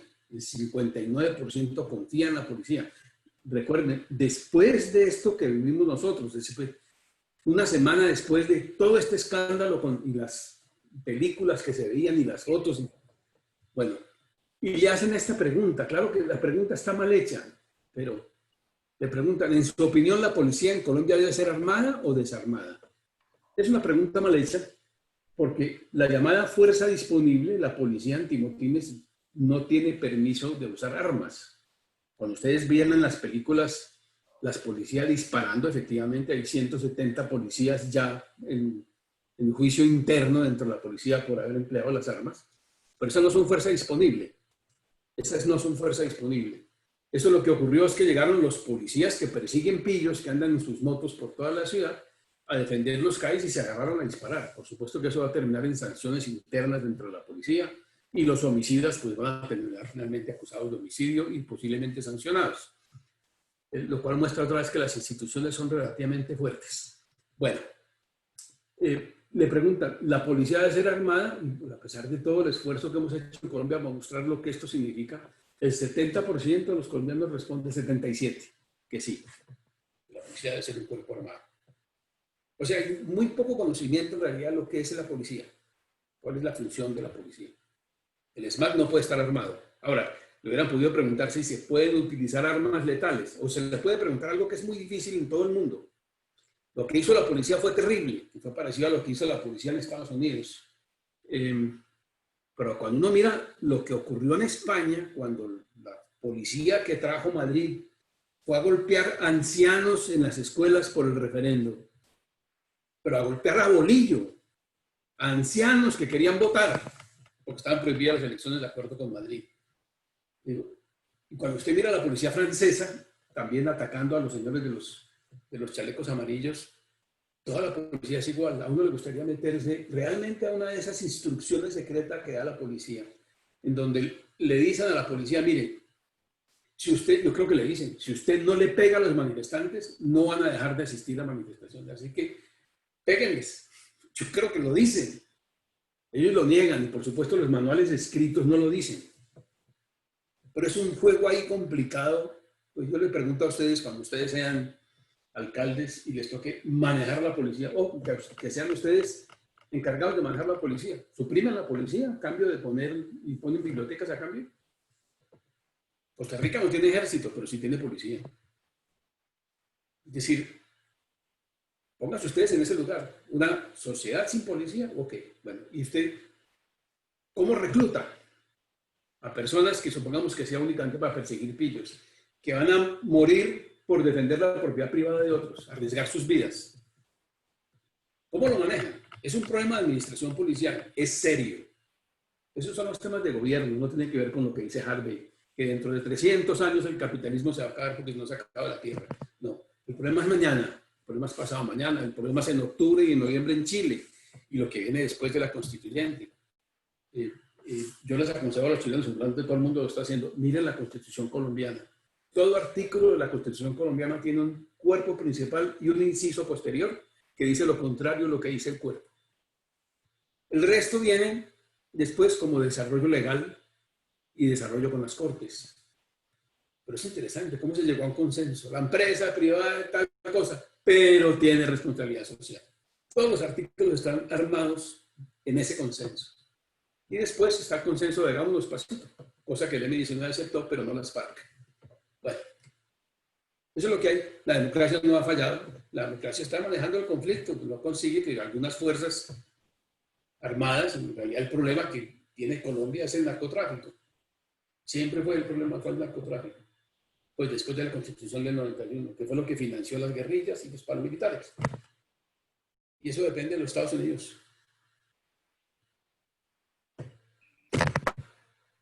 Listo. Finalmente, para Jaime, vamos a tratar de condensar las preguntas que te han planteado. Son varias. Si hay una crisis institucional, necesariamente hay que repensar en la representación. ¿Cuál sería en ese sentido la salida que tienen los y las ciudadanas cuando los partidos no los representan? Además, te consultan si aquella captura de los estados es orquestada desde las élites económicas, pero estas élites llegan al poder con el voto popular. Entonces, ¿cómo transformar esta realidad? Y por favor, si puedes aclararnos en el tercer escenario que presentaste, ¿a qué te refieres cuando planteas que la crisis ha postproducido una captura del Estado? Okay. Nada más de estas tres consultas. Bueno, a ver, voy a hacerlo más concreto porque sí me gustaría también al final, diríamos, comentar algo sobre el espacio público que en este tiempo de pospandemia ha cambiado mucho. Así que voy a ser muy concreto con las respuestas, empezando por la última. ¿A qué me refiero cuando hablo de la captura de los estados? No es de ahora, es una discusión que dentro de la ciencia política, dentro de la ciencia urbana se da, de cómo hace mucho tiempo ya, hace muchas décadas ya, en América Latina y el Caribe hay una captura de los estados, y esto se refiere al avance notorio, al desarrollo notorio que tienen las élites económicas sobre los aparatos estatales, es decir, cómo capturan las élites económicas una alcaldía, cómo capturan las élites económicas una prefectura, una parte de la asamblea para poder generar leyes en torno a, diríamos, estas élites y no a los beneficios mayoritarios que esperaría la ciudadanía. Entonces, cuando me refiero a la captura de los estados, lo que me refiero es a la notariedad de los avances que han tenido las élites económicas, las élites financieras, las élites tradicionales de nuestra región sobre los aparatajes gubernamentales, locales o nacionales. En relación a la segunda pregunta, vinculada con los partidos, yo les debo comentar, no soy politólogo, yo soy más un economista político urbano, eso es lo que hago. Pero sí comprendo que frente a los partidos políticos están siempre las acciones colectivas de los movimientos sociales. Siempre comprendo que los movimientos urbano-populares o los movimientos sociales, sea que fuesen de género, sea que fuesen LGBTIQ+, sea que fuesen movimientos a favor del agua, movimientos a favor del espacio público, inclusive, siempre comprendo que dentro de su accionar tienen una cantidad enormísima de acciones colectivas para poder activar, dentro de las cuales incluso están las revocatorias de mandato, como ya las hemos tenido acá en el país, en Loja, mi ciudad natal, como ahora se habla, por ejemplo, acá en Quito, de revocarle el mandato al alcalde Yunda, en fin. Entonces, para poder comprender, diríamos, la posibilidad que tienen los ciudadanos frente a los partidos políticos están las acciones colectivas sostenidas y contenidas dentro de los movimientos sociales, independientemente de su formato, independientemente de su tipo. Entonces creo que hurgando, reflexionando más sobre el auge de los movimientos sociales, sobre la presencia actual de los movimientos sociales en América Latina, sobre este enorme escenario regional de movilización social que se generó en nuestra región, vamos a poder identificar muchísimos elementos alternativos a los elementos que normalmente los partidos políticos nos ofrecen. Y finalmente yo sí quería cerrar, diríamos, esta intervención hablando sobre el espacio público, porque me parece importante. No lo hemos comentado mucho, pero el espacio público ha cambiado mucho en este contexto de COVID. Y aquí me parece que tenemos que tener en cuenta algunas cuestiones. Por ejemplo, es tan importante, pero tan importante, que en nuestras urbes pequeñas, intermediarias, grandes, megalópolis, en fin, promovamos desde cualquier instancia la constitución de nuevos liderazgos para la recuperación del espacio público. Es bien necesario que hayan nuevas lideresas, que hayan nuevos líderes, que los jóvenes, que los niños vayan formándose en esta vital, diríamos, rol que las personas o algunas personas tienen dentro de las ciudades, y es liderar transformaciones y cambios fundamentales. Y creo que el espacio público necesita de eso, de nuevos liderazgos que lo recuperen, que lo transformen, que lo conviertan.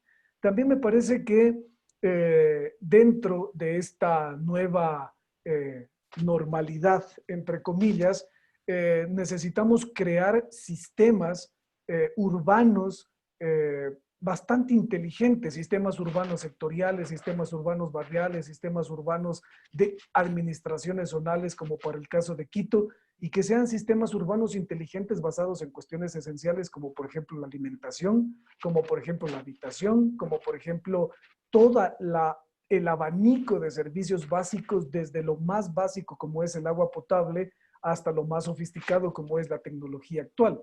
Entonces sí creo que debemos tender a crear sistemas más inteligentes dentro de la ciudad, y esto tiene que ver completamente con el espacio público. Necesitamos un espacio público mucho más inteligente para que los movimientos sociales, para que las acciones colectivas, para que las protestas sociales puedan, diríamos, funcionar más inteligentemente en ese espacio público que es concebido con inteligencia. Creo que también debemos ampliar mucho los canales educativos. Hay mucha presencia en redes sociales, muchísima presencia, pero muy poca efectividad. Diríamos, todo el mundo participa en redes sociales, pero la efectividad de la política pública se ve como muy, diríamos, interpelada dentro de este contexto. También creo que dentro del espacio público ahora hay un planteamiento bien importante, y es discutir la accesibilidad mediante una movilidad segura y a escala humana. Ya se habla de París a 15 minutos, de Barcelona a 20 minutos, planes que están dando la vuelta al mundo, incluso concebidos por latinoamericanos como Moreno para el caso de París de los 15 minutos. Así que creo que debemos pensar mucho en esta accesibilidad mediante movilidad segura y escala humana en el espacio público, porque esta ha sido una de las lecciones más importantes que nos ha dejado la COVID. Y una última que me parece fundamental es que las universidades, las entidades públicas, los partidos políticos, las organizaciones sociales, los movimientos sociales generen y clasifiquen datos sociales para la gobernanza, porque eso nos hace mucha falta dentro de nuestras ciudades.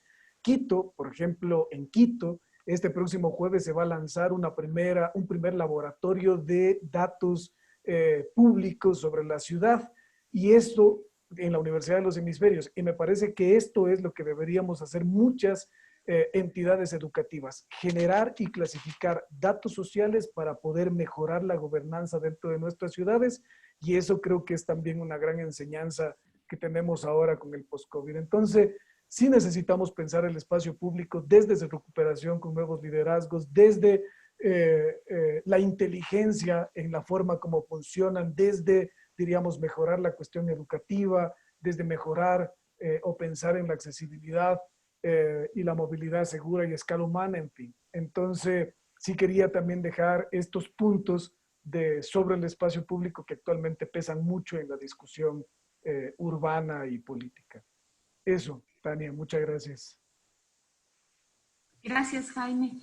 Y bueno, a manera de conclusión, yo quisiera topar un tema fundamental que tiene relación justamente con lo que ha dicho Jaime en su última intervención. Justamente existen iniciativas, por ejemplo, en el sur de Quito, una compañera justamente hace pocos días me compartió un proyecto de mejoramiento barrial, arte y cultura desde el Parque de la Magdalena. En el contexto del COVID, por ejemplo, tenemos un escenario en el que no podemos estar encerrados en un sitio, en un lugar, y además tenemos que mantener cierta distancia social. Esta iniciativa justamente busca generar espacios de arte, teatro, en la plaza y en el Parque de la Magdalena. Y esta propuesta justamente me parece que se inserta en esta forma inteligente de manejar el espacio público y de apropiar, de generar este sentido de apropiación del espacio público por parte de la ciudadanía, en este caso desde una perspectiva artística, cultural, simbólica, que de alguna manera cuadra o se encuadra perfectamente con la pandemia, con lo que tenemos, los temas que tenemos que respetar en el marco de la salud pública. Eso por una parte. Por otra parte, agradecerles mucho a cada uno de los ponentes, a Paul, a Jaime, a Marcelo, que se ha conectado en Chile, que ya está un poquito tarde por allá, pero él está al pie del cañón. Gracias por sus intervenciones, realmente han sido muy enriquecedoras. Me ha gustado mucho que el panel ha tenido posturas diferenciadas, que me parece que en el marco del respeto, del diálogo, hemos podido tratar los diversos puntos y de alguna manera hemos podido llegar a algunos acuerdos. Tal vez hay otros temas que no, hay otros aspectos que no han tenido ningún tipo de vinculación ni nada, pero esa es justamente la riqueza del debate. Esa es justamente la riqueza de este espacio, coyuntura y debate, en el que estamos compartiendo el día de hoy. Agradecerles una vez más por su presencia a todas las personas que se conectaron. Recordarles que esta transmisión puede ser vista en Facebook, está en el espacio de coyuntura y debate. Además, fuimos escuchados por Radio El Tiempo, que también nos han transmitido justamente, y por nuestra plataforma Zoom. El próximo lunes nos veremos con una nueva temática y les agradezco nuevamente a todos por sus presentaciones y su tiempo. Gracias por la invitación y que se diviertan. Gracias a todos, un fuerte abrazo, cuídense mucho. Gracias. Marce, un abrazo, Paul, Chao, chao. Verónica. Abrazo para todas y Natalia. todos. Muchas gracias. Muchísimas gracias, buenas noches.